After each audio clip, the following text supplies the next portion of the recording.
Dealing with PCOS essentially means that you need to take ownership. We cannot leave treating our PCOS in the hands of our doctors only. I wish we could do that, but the many years of doing that just left me more frustrated.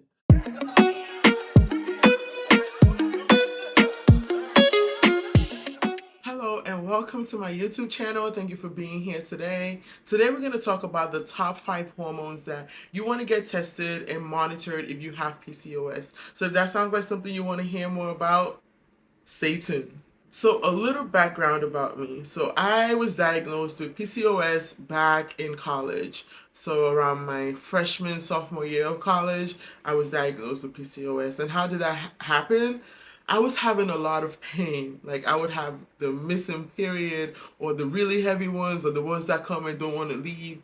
I had a plethora of different symptoms based on having PCOS. And I would go to the hospital. I felt like I was in the hospital every week trying to understand exactly what was wrong with me, and they couldn't tell me definitively what was wrong. So I was in class one day. I was in an anatomy and physiology class, and we were learning about the reproductive system. And next thing you know, I was listening and I'm like, ovaries.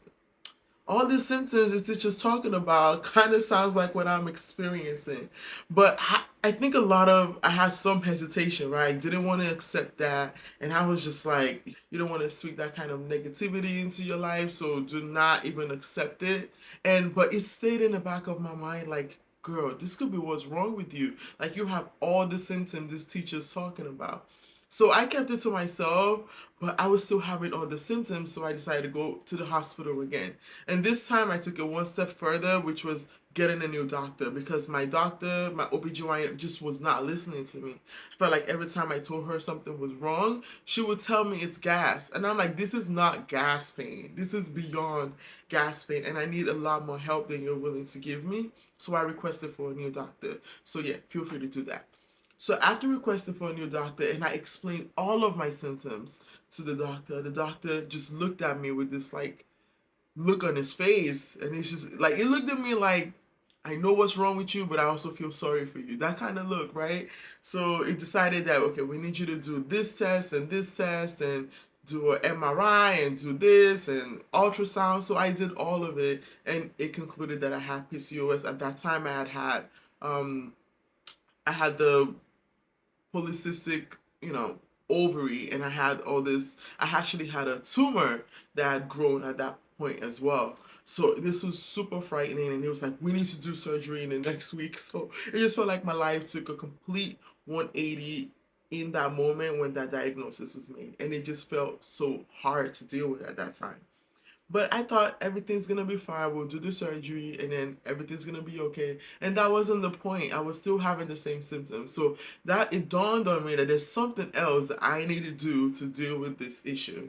So that's a little bit about why I wanted to talk to you about PCOS, some of the experiences that I've had, and how I was able to heal the PCOS so that I can have my baby. So we had welcomed our baby last year, and it's been bliss, and I haven't gotten any sleep, but I'm loving it because we finally got that thing that we've been looking for, and we waited years to get. So I want to help whoever I can with this information. Please know that I am not a doctor. I am simply sharing what worked for me with the hope that you will get 1 or 2 things that's going to work for you as well. So one of the first hormones that I think you need to get tested is your total and free testosterone. A lot of us know what testosterone is. It is the male hormone that also women have in their bodies. But the thing about when you have PCOS is that sometimes you can have excess of that testosterone, which is the total and free testosterone. So this is one that I think you should definitely get checked to make sure that you are not above or below the range that you need for your body and for proper functioning and for you to get your menstrual period. Actually look at the numbers. Don't just listen when they tell you it's normal. Ask for the specific number so you can compare it for yourself, because what is normal for somebody else may not be normal for you. A slight increase in the testosterone in your body as a woman can actually cause your menstruation to stop or to become irregular or to become more painful. So you want to make sure that you were tested for the testosterone and the total and free testosterone. It can also cause you to stop ovulating, right? If your testosterone is too high. So I will, in future videos, I will tell you some of the things that I did to get these hormones in order and to regulate them. But this video, we're just gonna highlight those things you want to pay attention to. The second hormone that I think you need to get tested is your prolactin level.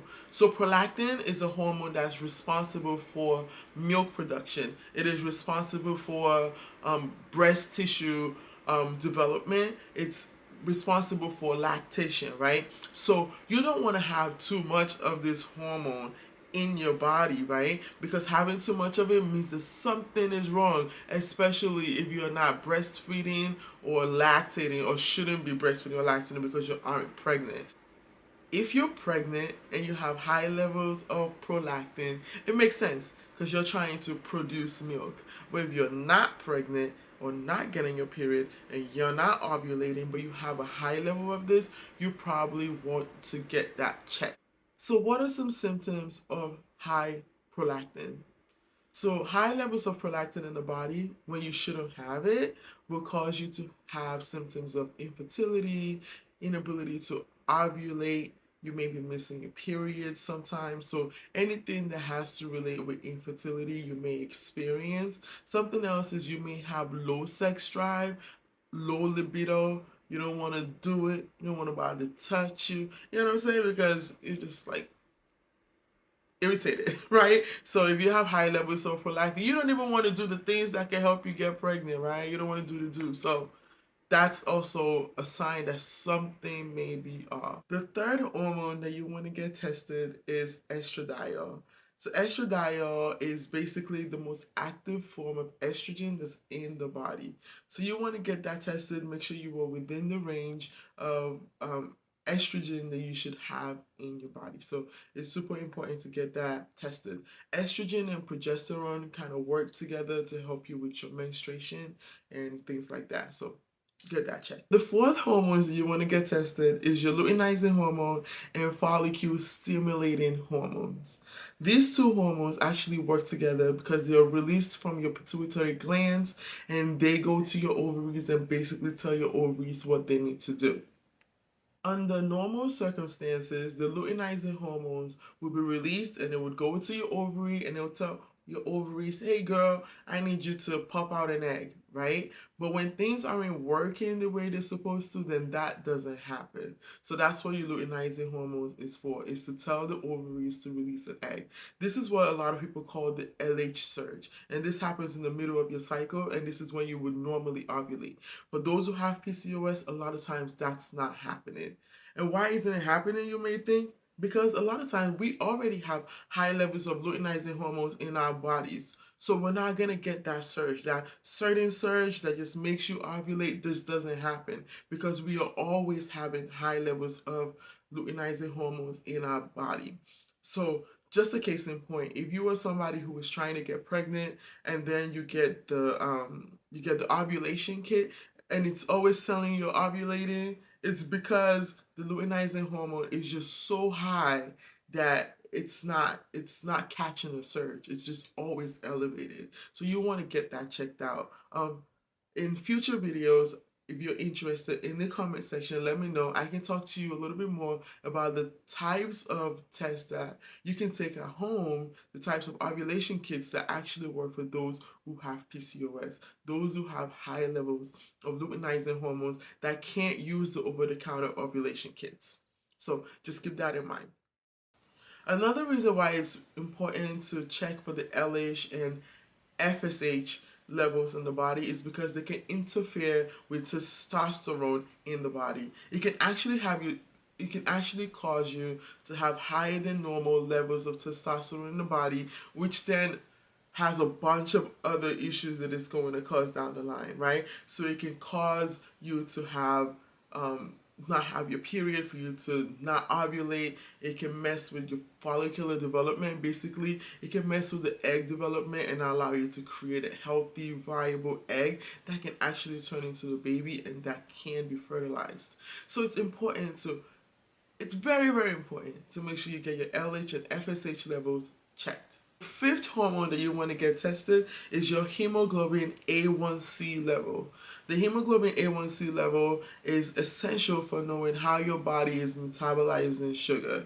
It is important to know how your body takes in the sugar, how is it distributing it within your body, and it's a great indicator for those who may be pre-diabetic. So a lot of people that have PCOS can have the tendency of becoming diabetic in the future. So it's important to check the hemoglobin A1C to make sure that it is in the right level for you. And having high levels of blood sugar in our bodies can also inhibit fertility.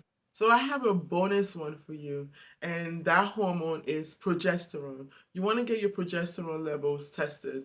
Progesterone is going to allow you to know if your body is reacting the way it's supposed to. So progesterone is basically essential for developing the lining of your uterus. So that's what's going to allow the egg to actually be fertilized and adhere to your uterus. So you want to make sure that your uterus lining is healthy, and progesterone is important for doing that.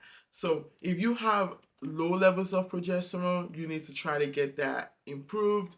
And people with PCOS tend to have low levels of progesterone. Case in point, when I got pregnant, I had to make sure in early pregnancy that my progesterone levels didn't drop, because if it dropped, it can actually cause you to lose the child. It can actually cause a miscarriage, right? So it's important that you pay attention to the level of progesterone that you have in your body. So thank you again for stopping by. If you found this helpful, please click the notification button, click the subscribe button, click the like button, leave me a comment below. Let me know what's going on. Did you find this helpful? Do you have any questions that you have for me that you would like me to answer in future videos? I'll be more than happy to do so. Thank you so much for stopping by, and have a nice day.